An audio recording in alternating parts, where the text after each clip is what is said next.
ஓம் ஸ்ரீ குருப்யோ நமக. ஹரஹர சங்கர, ஜெய ஜெய சங்கர. தெய்வத்தின் குரல் இரண்டாம் பாகம். ரிக் யஜுஸ் சாம அதர்வம் என்கிற அத்தியாயத்தின் தொடர்ச்சி. சாமம் என்றால் மனசை சாந்தப்படுத்துவது, சந்தோஷப்படுத்துவது என்ற அர்த்தம். சாமதான பேத தண்டம் என்கிற போது முதலில் எதிரியை கூட அன்பினாலேயே சிநேகமாக்கிக் கொள்வதற்கு சாமம் என்று பெயர் இருக்கிறது. இப்படி தேவசக்திகளையும் பரமாத்மாவையும் நமக்கு அந்யோன்யமாக பண்ணித்தருவது சாமவேதம். ஒருத்தரை சந்தோஷப்படுத்த என்ன வழி? ஸ்தோத்திரம் செய்தால் அது சந்தோஷப்படுத்துகிறது, அல்லது பாட்டு பாடினால் சந்தோஷப்படுகிறது. ஸ்தோத்திரத்தையே பாட்டாகவும் கானம் செய்துவிட்டால் இரட்டிப்பு சந்தோஷம் உண்டாக்கும் அல்லவா? இம்மாதிரிதான் ரிக்வேதத்தில் ஸ்துதிகளாக இருக்கப்பட்ட மந்திரங்களில் பலவற்றையே சாமவேத கானமாக ஆக்கித் தருவது சாமவேதம். ரிக்வேத மந்திரமேதான். ஆனால் ரிக்கில் முன்னே சொன்ன உதாத்தம், அனுதாத்தம் முதலான ஸ்வரங்கள் மட்டுமே இருக்க, சாமத்திலோ கானமாகவே அவற்றை நீட்டி நீட்டி பாட விதிகள் செய்திருக்கிறது. பிற்பாடு உண்டான சப்தஸ்வர சங்கீதத்துக்கு மூலம் சாமகானம்தான். சாமகானத்தினால் சகல தேவதைகளும் பிரீத்தி அடைந்து விடுகிறார்கள். யஜ்ஞங்களில் ஆகூதி தருவது மட்டுமின்றி உத்காதா என்பவர் சாமகானம் பண்ணுவதாலேயே தேவதானுகிரகம் சித்திக்கிறது.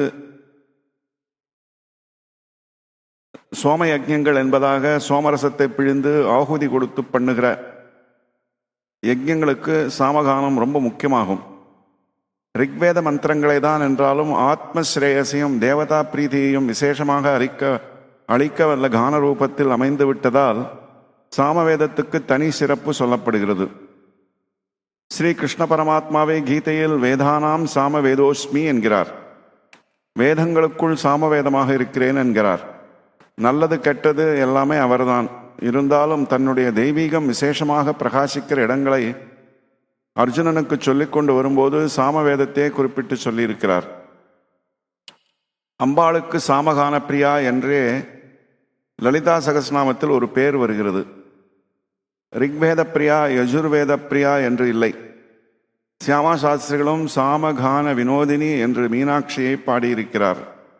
சிவ அஷ்டோத்திரத்தை எடுத்துக்கொண்டால் அங்கேயும் சாமப்பிரியாய நமக என்று வருகிறது. சந்தோக சாமம் ஓதும் வாயான் என்று தேவாரமும் போற்றுகிறது. ஈஸ்வரன், அம்பாள், விஷ்ணு என்ற மூன்று பேரையும் ரத்னத்ரயம் என்பதாக தேவதைகளின் உச்சஸ்தானத்தில் இருக்கப்பட்டவர்கள் என்று அப்பைய தீட்சிதர் நிர்தாரணம் பண்ணியிருக்கிறார், அதாவது நிலைநாட்டியிருக்கிறார். அப்படிப்பட்ட மூவருக்கும் சாமவேத சம்பந்தமே விசேஷமாக சொல்லி இருக்கிறது.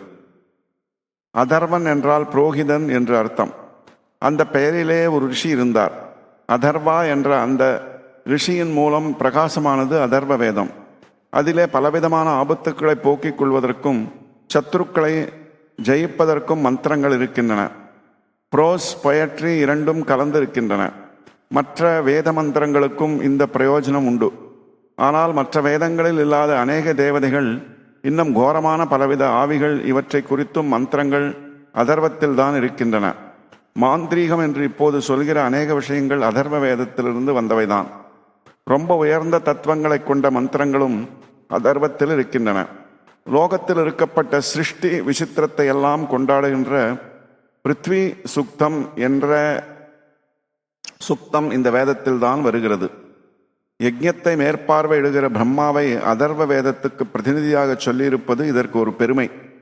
இதன் சம்ஹிதா பாகத்தின் அத்தியனம் வடக்கே ரொம்ப தேய்ந்து போய் தெற்கே அடியோடு இல்லாமல் போய்விட்டாலும் பிரசித்தமான 10 உபனிஷதுகளுக்குள் பிரஷ்னம், முண்டகம், மாண்டூக்கியம் என்ற 3 உபனிஷதுகள் அதர்வ வேதத்தை சேர்ந்தனவாகவே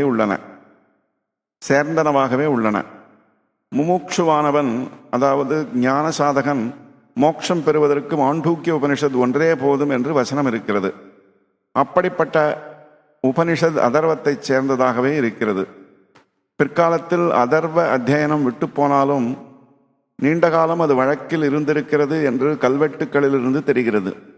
திண்டிவனத்திற்கு பக்கத்தில் பேரணிக்கு கிட்டே 8000 என்ற ஊரில் காஞ்சிபுரத்துக்கு பக்கத்திலுள்ள வாலாஜாபாத் சமீபத்திலேயும் கிடைத்திருக்கிற கல்வெட்டுகளில் ஆங்காங்கே இருந்த பெரிய வித்யாசாலைகளை பற்றி தகவல்கள் இருக்கின்றன.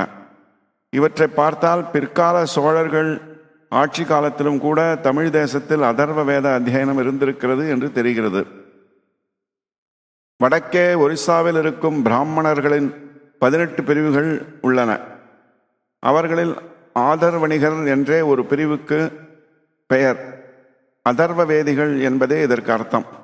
இப்போதும் குஜராத், சௌராஷ்டிரம், கோசலம் முதலான தேசங்களில் ரொம்பவும் அபூர்வமாக அதர்வ வேதிகள் இருக்கிறார்கள்.